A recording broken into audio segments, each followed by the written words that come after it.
time for hesitations and half measures, my friends, is over. Was there peace when 40 CRPF jawans were martyred in Pulwama? Was there peace when our brave soldiers were ambushed in Uri? अगर कोई हमारा धर्म पूछ के मारेगा तो हम धर्म बताकर मारेंगे. With this undying spirit of patriotism, I rise today not just as a representative but as the voice of a billion Indians. A nation whose heart bleeds for its martyrs, whose soul demands justice, and whose resolve remains unshaken. Greetings to one and all present here. I am Sonakshi Bhattacharya from the state of Bengal, but today I stand here most importantly as an Indian. And as an Indian, my friends, I would like to ask for a firm and uncompromising stance against cross-border terrorism. The time for hesitations and half measures, my friends, is over.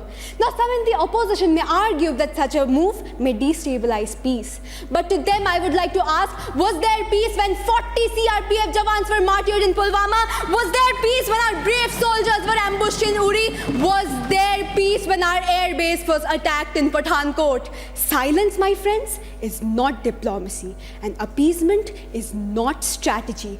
When terror is exported across the border as state policy, the only response must be strength.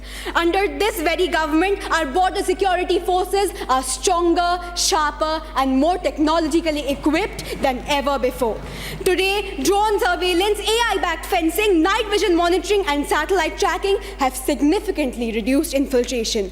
The surgical strikes post-Uri, the Balakot airstrikes, and even, my friends, the most recent Operation Sindoor sent a message that India will not tolerate terrorism, not even for one night. Looking forward, this government is laying a comprehensive blueprint to eliminate terrorism from its very roots. We have empowered agencies like the NIA and the Multi-Agency Center for Real-Time Intelligence Sharing. We are tackling money laundering and terror financing head-on. Hawala networks have been exposed, Benami assets seized, and sleeper cells dismantled through coordinated efforts of the ED, NIA, and the state forces.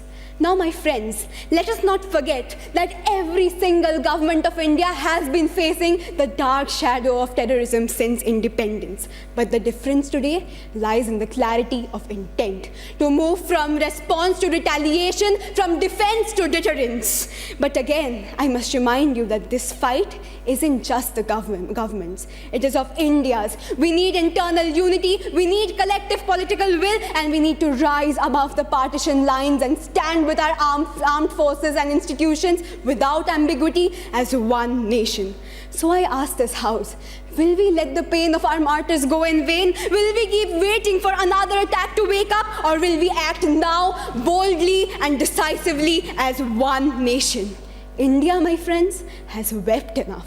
India has condemned enough, and now is the time to wake up. Now is the time to act boldly and decisively and to honor our 1994 resolution and end cross-border terrorism. We must let the world know that India will fight, India will rise, and India will prevail.